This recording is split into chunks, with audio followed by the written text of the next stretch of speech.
और निकाय चुनाव की दिन भर की व्यस्तता के बीच, ठीक है, रख रहे हैं। भागदौड़ के बीच आप सबका इस सायंकालीन प्रेस वार्ता में बहुत बहुत स्वागत, अभिनंदन।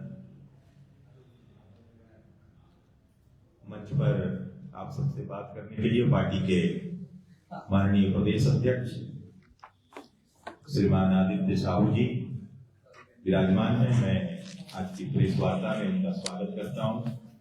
उनकी बाईं ओर हमारे पार्टी के वरिष्ठ नेता, प्रदेश के उपाध्यक्ष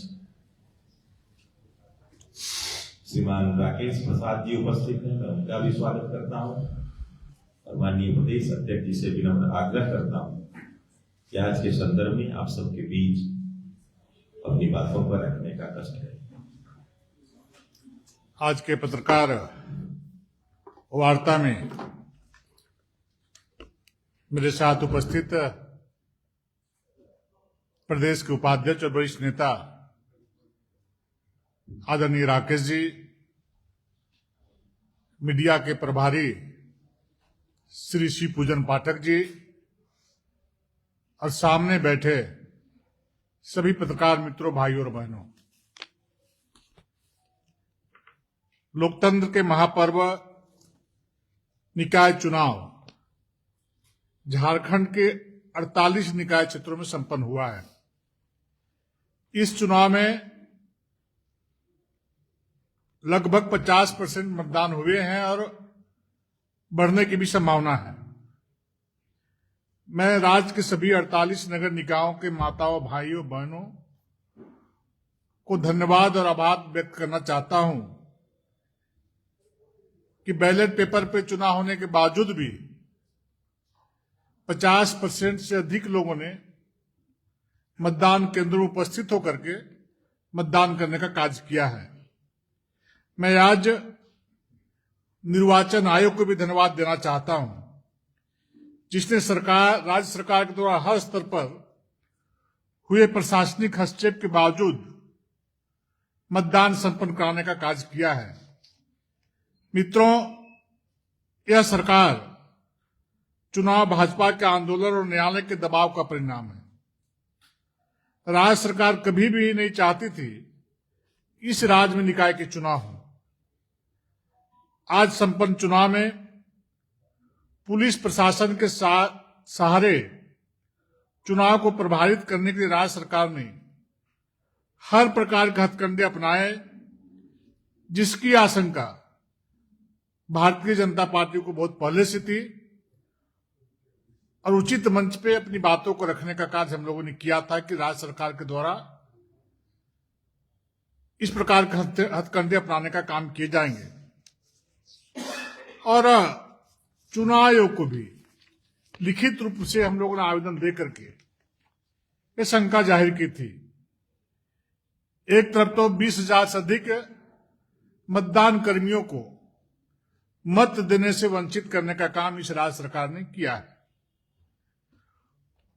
पोस्टल बैलेट से जहां पर ऐसे मतदान कर्मी चुनाव में भाग लेते थे, उससे भी वंचित करने का काम किया है। प्रशासन पूरी तरह से एक समुदाय विशेष के मतदाताओं के वोट प्रतिशत को बढ़ाने में जुड़ी रही। वहीं दूसरी तरफ भगवा गमछा धारण करके जो मतदाता मत देने के लिए आए थे, उनके साथ, वैसे मतदाताओं के साथ प्रशासन के लोगों ने दुर्व्यवहार करने का कार्य किया गया। पूरे प्रदेश से प्रशासन के सहयोग से एक दल विशेष को मतदान में भाग लेने के लिए सहयोग करने का काम किया, बोगस मतदान कराने का में सहयोग करने का काम किया। ऐसी सूचनाएं प्राप्त हो रही हैं। कुछ उदाहरण के तौर पर मैं आपको बतलाना चाहता हूं। जैसे मेदिनीनगर के वार्ड नंबर 6 के बूथ संख्या 3 और 4 पर प्रशासन के सहयोग से बोगस वोटिंग कराया गया। इसी क्षेत्र के वार्ड नंबर 5 के बूथ संख्या 2 और 3 पर पोलिंग एजेंट को बाहर कर बोगस कराया गया। इसकी जानकारी मैं खुद वहां के एसपी और डीसी को देने का काम किया। उसके बावजूद भी वहां के जो अपराधी तत्व थे, जो वहां के गुंडे थे, भय दिखा करके इस प्रकार का कार्रवाई करने का काम किया गया है। गढ़वा के वार्ड नंबर 20 में झारखंड मुक्ति मोर्चा समर्थित प्रत्याशी के पति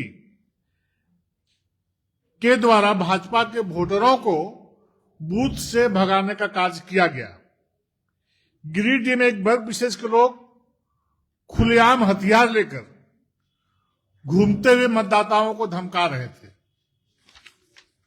जुगसलाई में हिदायतुल्ला खान, जो आज के दिन में अल्पसंख्यक आयोग के अध्यक्ष हैं, वो अपने सुरक्षा कर्मियों के साथ 50 से अधिक अपने सहयोगियों के साथ विभिन्न मतदान केंद्रों में घूम घूम करके दहशत कायम करने का कार्य किया और हमारे मतदाताओं को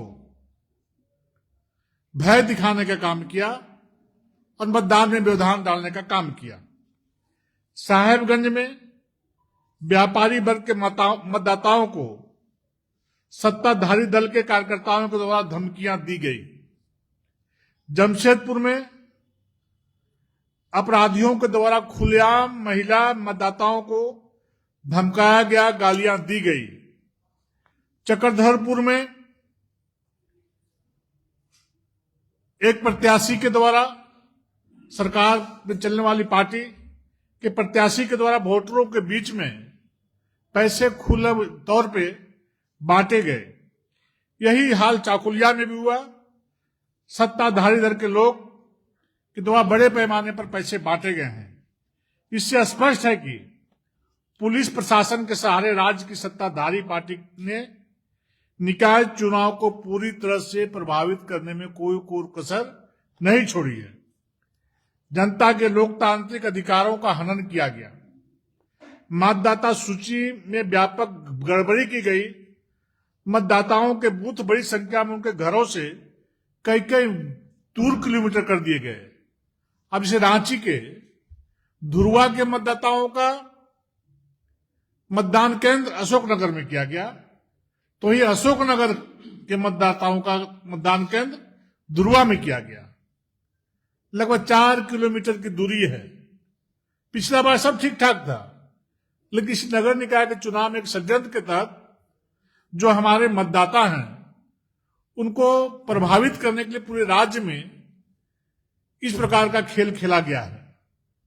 उसके बावजूद भी मतदाता इनके षड्यंत्र को समझ करके बड़े पैमाने पर दूसरे केंद्रों में जाकर के दूर दूर में जाकर के अपने मत का प्रयोग करने का काम किया है, मत देने का काम किया है। वोटर आईडी की जांच में भी दोहरा मापदंड अपनाया गया है। मुस्लिम मतदाताओं को बिना आईडी जांच के वोट देने दिया गया। राज्य प्रशासन की इस प्रकार से सत्ता पक्ष के साथ एक तरफा झुकाव का परिणाम है कि एक प्रत्याशी रिंकू सिंह को, जो जुगसलाई से हमारी प्रत्याशी हैं, मतदान केंद्र के बाहर धरने पर बैठने के लिए मजबूर किया गया और धरने में बैठने का काम किया। वहां पर लगभग 10 बूथों में गलत प्रकार से वोट डाले गए हैं। मैं चुनाव आयोग से मांग करता हूं कि जुगसलाई क्षेत्र में आने वाले वैसे 10 केंद्रों पर, मतदान केंद्रों पर पुनर्मतदान कराया जाए। इसकी भी जानकारी चुनाव आयोग को हमारे कार्यकर्ताओं के माध्यम से दी जाएगी। वहां भी अभी जमशेदपुर डीसी से हमारे कार्यकर्ता मिलने के लिए जा रहे हैं। इससे स्पष्ट हो गया कि राज्य सरकार ने लोकतंत्र का गला घोटने में कोई कसर नहीं छोड़ी है। जनता जनार्दन का आशीर्वाद और प्यार सर्वोपरि है। जनता ने आज के मतदान में राज्य सरकार के कुत्सित प्रयासों का चोट पहुंचाने का काम किया है। मैं पुनः राज्य की जनता मतदाताओं का आभार प्रकट करता हूं और जो रिपोर्ट कार्यकर्ताओं के द्वारा आ रही है उसे जनता का पूरी तरह से रुझान पूरे झारखंड में भारतीय जनता पार्टी के समर्थित प्रत्याशियों को दिखाई पड़ा है। और मैं दावे के साथ कहता हूं कि भारतीय जनता पार्टी के समर्थित प्रत्याशी अधिकांशतः सीटों में विजयी हासिल करने का काम करेंगे। मैं सभी कार्यकर्ताओं राष्ट्रीय और प्रदेश नेतृत्व को आभार प्रकट करता हूं जिन्होंने पार्टी समर्थित उम्मीदवारों की जीत को सुनिश्चित करने के लिए कठोर परिश्रम किया है। लेकिन 27 तारीख को मतगणना होने वाला है। आप जरा सोचिए कि जब मतदान हुए तो वहां पर 2 पेटी का प्रावधान करना चाहिए, एक मेयर के लिए, एक अध्यक्ष के लिए और एक वार्ड पार्षद के लिए। वो भी नहीं किया, एक ही बक्से में सबको डलवाया गया है। इसलिए इस प्रेस वार्ता के माध्यम से मैं चुनाव आयोग से मांग करना चाहता हूं कि निष्पक्ष तरीके से मतगणना का कार्य हो, वहां पर किसी प्रकार की धांधली नहीं हो, समय पे मतदान शुरू हो और समय सीमा के अंदर मतगणना समाप्त हो।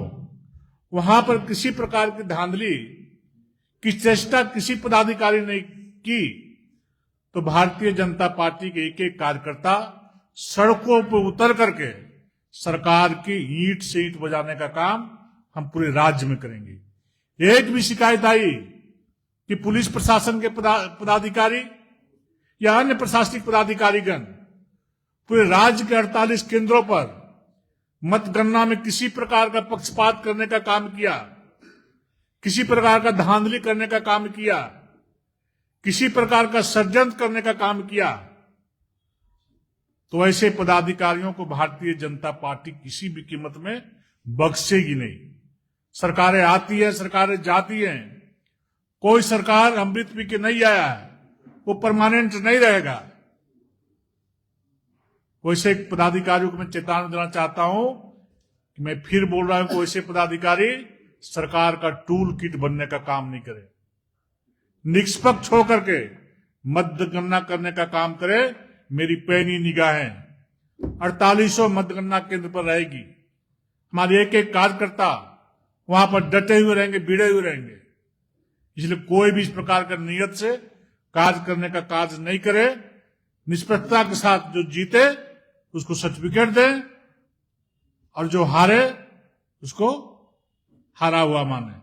बहुत बहुत धन्यवाद।